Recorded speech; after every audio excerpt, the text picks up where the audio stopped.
घर से मिले हैं 53 लाख रुपए। ईडी की छापेमारी जो हुई है 12 से 14 घंटे कई जगह, और दिल्ली से 540 ग्राम सोना भी बरामद किया गया। और बता रहे हैं कि ऑर्नामेंट्स के टोटल अगर हम जोड़ लें तो 1.5 किलो के आसपास बरामदगी और 53 लाख रुपए।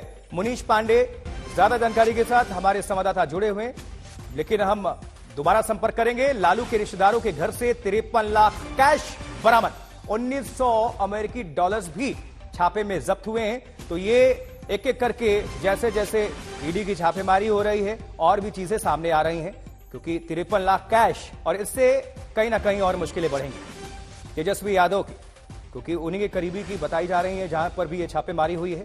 लालू यादव और उनका पूरा परिवार, 3 बेटियां भी उसमें शामिल हैं जहां ईडी की जो रडार पर है, जहां छापेमारी हुई है। समधी का घर है।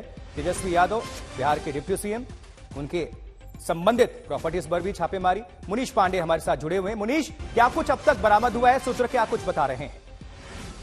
जी देखिए, जो ईडी का ये कहना है कि इस मामले में काफी मात्रा में उनको सोना, उसके अलावा जो ज्वेलरी होती है, कैश 53 लाख रुपए और फॉरेन की करेंसी 1900 डॉलर उनको बरामद हुए हैं। इसके अलावा कई प्रॉपर्टी के पेपर बरामद हुए हैं। और आशुतोष, इसके लिए महत्वपूर्ण जाता है क्योंकि देखिए, इसके पहले जब सीबीआई ने छापेमारी की थी तो पूरा मामला जमीन के बदले नौकरी का है। जब लालू यादव रेल मंत्री हुआ करते थे, उस वक्त सीबीआई के पास में सिर्फ सबूत थे 7 ऐसे मामलों के जहां पर लोगों को जमीन के बदले नौकरी दी गई थी। लेकिन जब सीबीआई ने छापेमारी की थी तो उनको 200 से ज्यादा जमीनों के सौदेबाजी के पेपर मिले थे। यानी कि इस तरह के आरोप लग रहे थे कि कहीं ना कहीं जो मामला 7 तक था वो बढ़कर काफी ज्यादा हो चुका है। लेकिन अब जब ईडी की छापेमारी हुई तो फिर से उनका कहना है कि कई ऐसे प्रॉपर्टीज के दस्तावेज मिले हैं जिसमें ये लग रहा है कि लालू यादव और लालू यादव के परिवार के कई बेनामी प्रॉपर्टीज हैं, और उन बेनामी प्रॉपर्टीज को जो घोटाला हुआ था उसके पैसे से खरीदा हुआ है। तो आरोप काफी गंभीर है। अब देखना होगा कि ईडी आगे कैसे कार्रवाई करती है। दिल्ली में कुल कितने ठिकानों पर छापेमारी हुई है? आवाज किसका बताया जा रहा है? संबंध क्या है? और 53 लाख रुपए जो ये बरामद हुए हैं और जो ऑर्नामेंट्स बरामद हुआ है उसका संबंध किससे है? क्या कुछ और सूत्र बता रहे हैं ईडी के?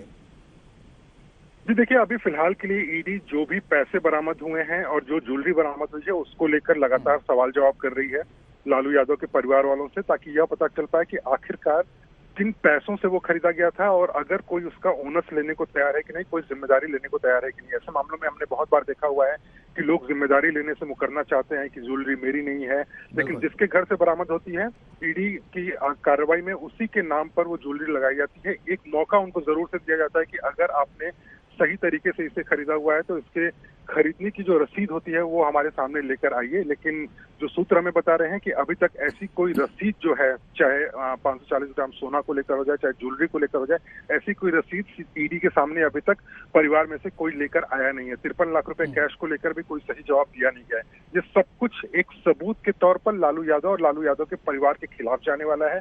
ईडी का ये कहना है कि पहले छापेमारी की कार्रवाई खत्म करेंगे, उसके बाद में एक टीम को बुलाया जाएगा जो कि एनालाइज करेगी कि आखिरकार कुल कितनी रकम बरामद हुई है, उसको बैंक में जमा किया जाएगा और फिर आगे की कार्रवाई यानी कि समन का सिलसिला शुरू होगा और जरूरत पड़ेगी तो गिरफ्तारियां भी।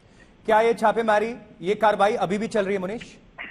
जी बिल्कुल, कई ऐसे ठिकाने हैं आशुतोष, क्योंकि देखिए कल जब शुरुआत हुई थी तो लगभग 18 से 20 ऐसे ठिकाने थे 4 राज्यों में। बिहार की बात कर लीजिए, उत्तर प्रदेश की बात कर लीजिए, दिल्ली या फिर मुंबई, 4 ऐसे राज्य थे जहां पर 18 से 20 ऐसे ठिकाने थे जहां पर छापेमारी चल रही है। लेकिन अभी भी जानकारी मिल रही है कि 3 से 4 ऐसे ठिकाने अभी भी हैं जहां पर ईडी की छापेमारी चल रही है। ईडी का साफ तौर पर यह कहना है कि कई ऐसी जगहें थी जहां पर पैसों को इस तरीके से छुपाया गया था ताकि आम आंखों को वो नजर न आए, और इसके लिए कार्रवाई में ज्यादा समय लग रहा है। ईडी का यह भी कहना है कि इस मामले में जब तक छापेमारी की कार्रवाई चलती रहेगी तब तक वो अपनी कार्रवाई को बंद नहीं करेंगे और छापेमारी के बाद ही वो आगे की कार्रवाई को अंजाम देंगे।